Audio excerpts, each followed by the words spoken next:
しのあらすじを読みます。世界初の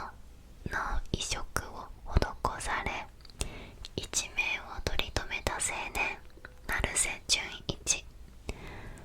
恋人とのささやかな日常を取り戻した彼に異変が訪れる。凶暴化する性格、変わりゆく才能、変化を止められない純一はドナーの影響を疑う。画期的な手術に隠された真実とは。他人の脳に支配された時、彼女を愛する心も消えてしまうのだろうか、というあらすじになっております。なんとなくお話つかめましたか？ちょっと補足していきますね。主人公の成瀬純一はある日ね、部屋探しのために不動産屋へ行ったんですよ。そしたらたまたま銃を持ったね強盗が入ってきて、で動くなってなってる時に、小さい女の子が動いてしまって撃たれそうになったのを成瀬純一がかばって銃で頭を撃たれたんですね。バーンと。はい。でその治療として世界初の脳移植を施されたというのが物語の始まりです。はい。なんかね、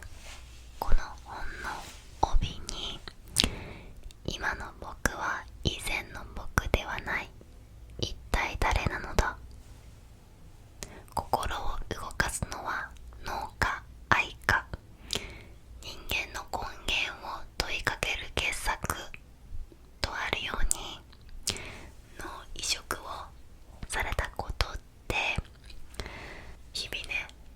自分の性格とか女性の好みとか、あとは趣味であったり才能までどんどんどんどん移り変わっていって、これまでの自分がどんどん消えていくんですね。この自分が消えていくという絶望とか恐怖に耐えながら、成瀬はじゃあ自分の結局ドナーはどういう人だったのか、その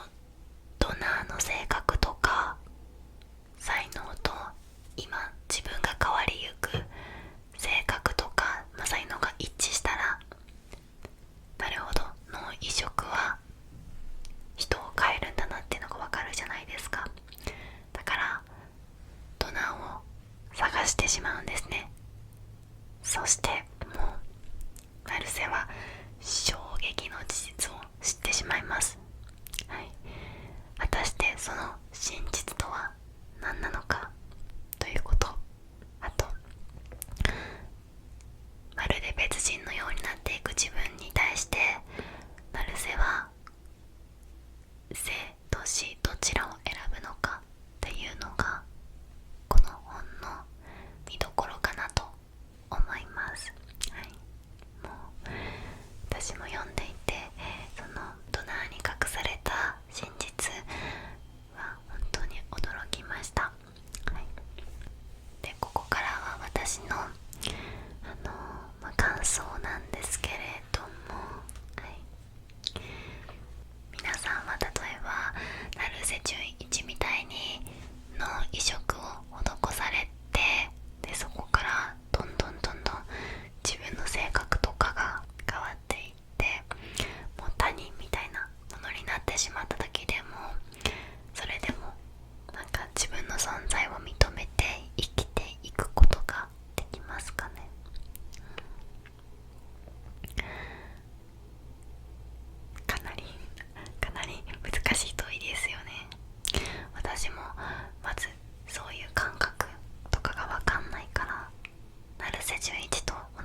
自分とは何なんだろうってすごく考えさせられる本なんですけれども、その中で特に印象に残っている文章をちょっとご紹介しますね。256ページ。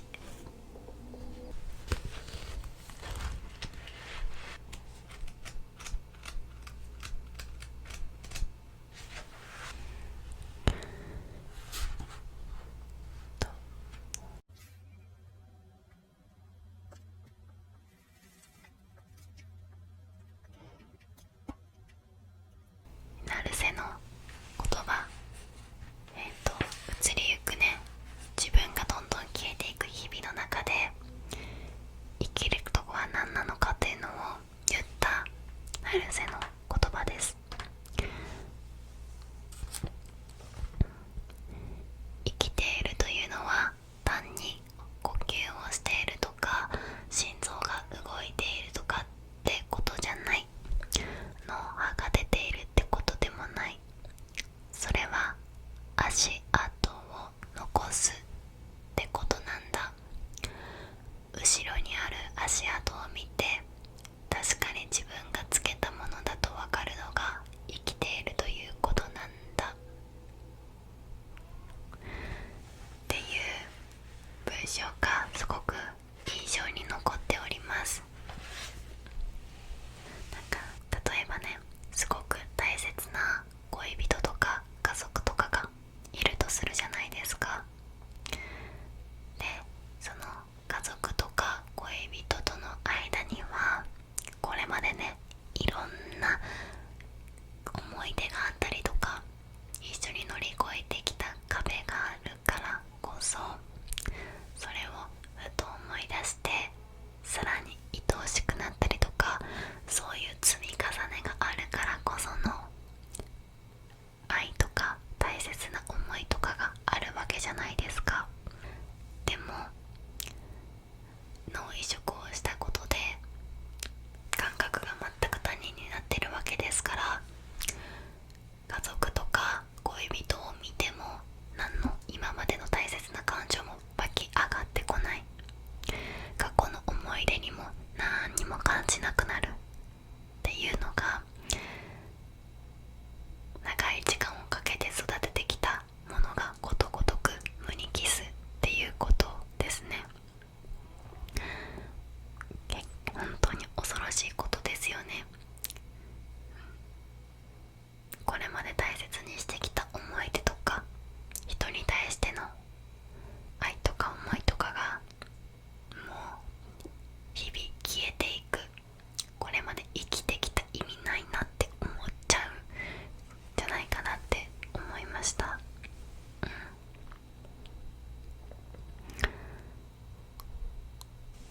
他人の脳になる、他人の脳を移植するって本当どうなんですかね。なんかパッと Google で調べたくらいだとまだ例はない、遺体と遺体の同士の脳をくっつけたみたいな実験はあったんですけど、生きてる人間での実例はなかったような気がします。なんか詳しい人、そこら辺の手術に関して知っていることがあったら教えてください。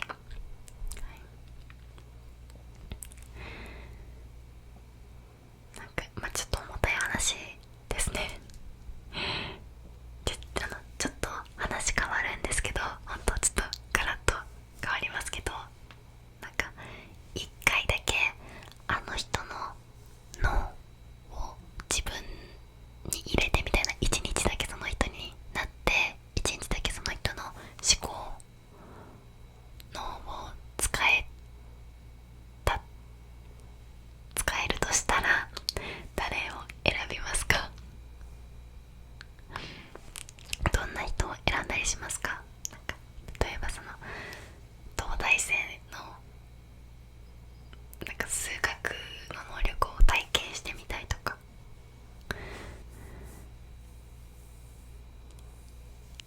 テスラの天才的な脳を体感してみるとかがあると思うんですけど、これは私明確な願望があるんですよ。それは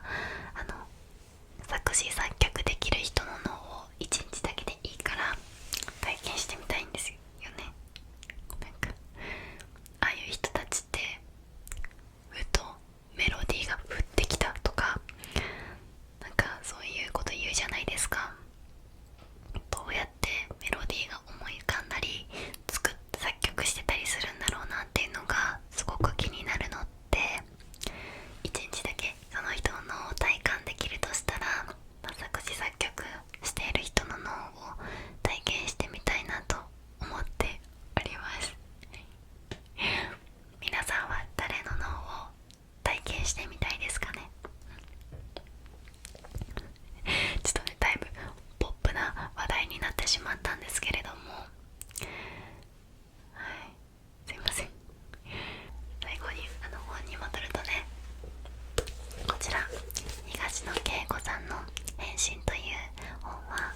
私が中学2年生、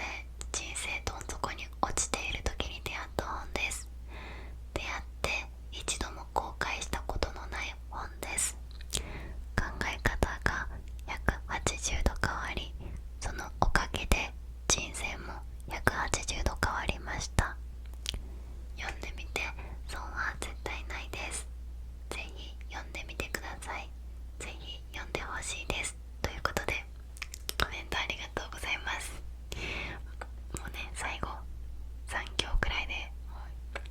絶対読んでほしいっていう思いが伝わってきたので買って読んでみました。そもそもね、人生とか考え方を180度変える本に中学2年生の時に出会った。あなたは本当に最高の人生を歩んでいる、素敵な出来事が起こってるなと、心の底からコメントを読んで感じました。素敵ですよね。素敵だな、本当に。はい、じゃん、こちらの本になります。凪良ゆうさんの書かれた滅びの前のシャングリラという本です。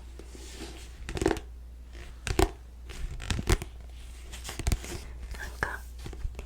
すごい素敵な表紙ですね。惹かれますね、すごく。ち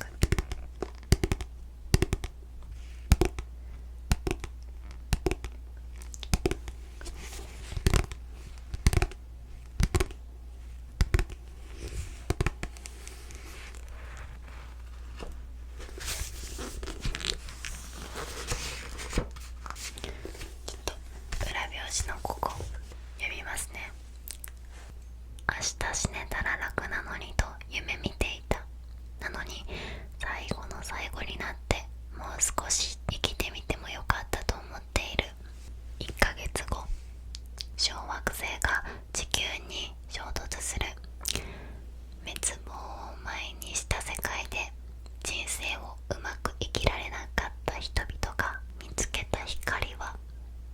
ということで、ちょっとあらすじを補足しますね。ある日、1ヶ月後に小惑星が地球に衝突して人類皆死亡しますみたいな報道がされるんですよ。で、主な登場人物が学校でいじめを受ける勇気、同じ学校のマドンナ的存在の藤森さん、人を殺したヤクザのシンジ、恋人から逃げ出した静香、歌手で大スターの孤独なロコ。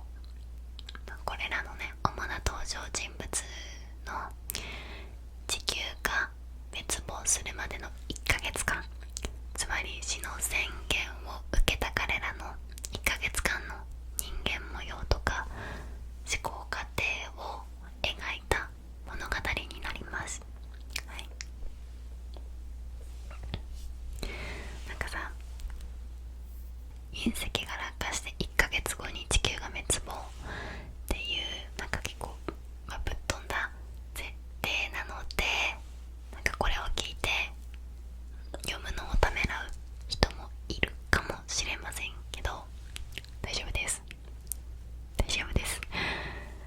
なんか隕石落下っていうのは、単にシーンの一つにしか過ぎないんですよ。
その勇気が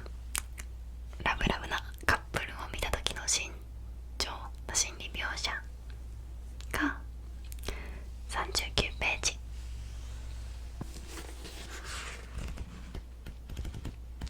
目の前にラブラブなカップルがいます。それを見ている勇気ですね。こういう時、僕はできるだけ柔和な表情を心がける。脳内お花畑なカップルに余裕を見せることで、何一つきらめかない自らの青春を客観視できているクールな僕という内部複雑骨折的な方法で自身のプライドを救っているのだ。こじらせているとも言うっていう心理描写です。内部複雑骨折的なっていうのがね、結構好きですね。そういう表現の仕方もあるのかって。あとね、すごく自分自身の痛いところも疲れた気分になりました。さ、人のこと見てね、羨ましいなとかいいなって思うことがあったとして、でそれに比べて自分が全然できてないなとか、現実の自分に絶望したりするときに、そのね、理想と現実のギャップを埋めるため、あとね、くだらないプライドを守るために、その勇気だったら客観視しているクールな僕っていうね、ものの見方をしてプライドを保っているように、私もこうシンプルにね、自分のスキル不足だったり努力不足だったりするのに、それを客観視できているなみたいな感じで、ちょっとクールぶってプライドを保ってしまうようなことあるなとか、変に強かったりねしちゃったりとかあるなと思って、すごいちょっと恥ずかしくなりましたね。あともう一つすごく印象に残っている言葉は258ページ。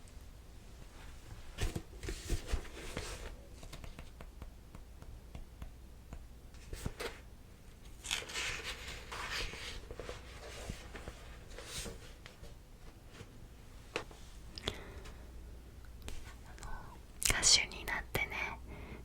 地位も名誉もお金とかもね、全て手に入れたロコが人に言われて納得した言葉で、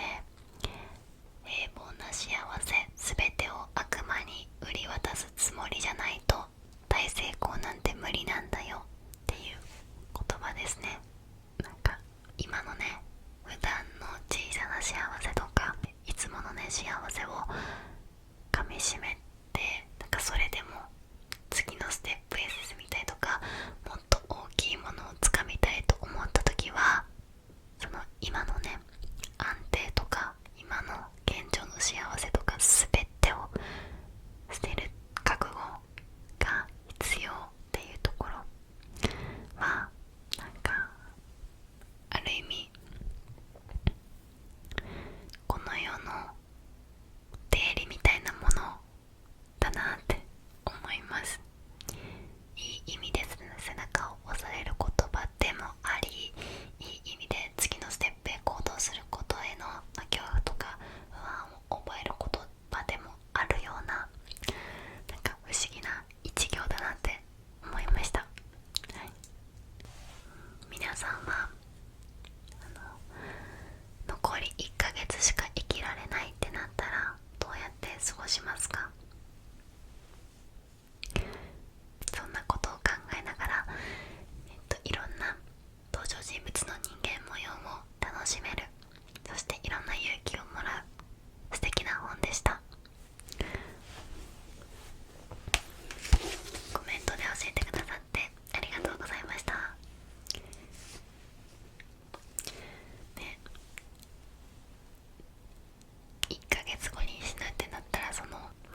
じように生きているだろうなって思えることに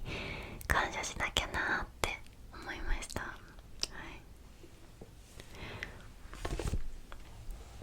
では本日は、東野圭吾さんの変身という本と凪良優さんの滅びの前のシャングリラという2冊を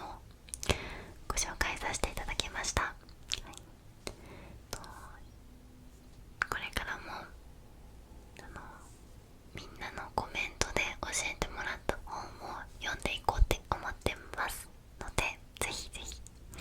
一度ね、前にコメントしたけどなって思う方ももう一度同じ本でも全然大丈夫なので教えていただければなと思います。はい、今日はねここら辺で終わろうかなと思います。結構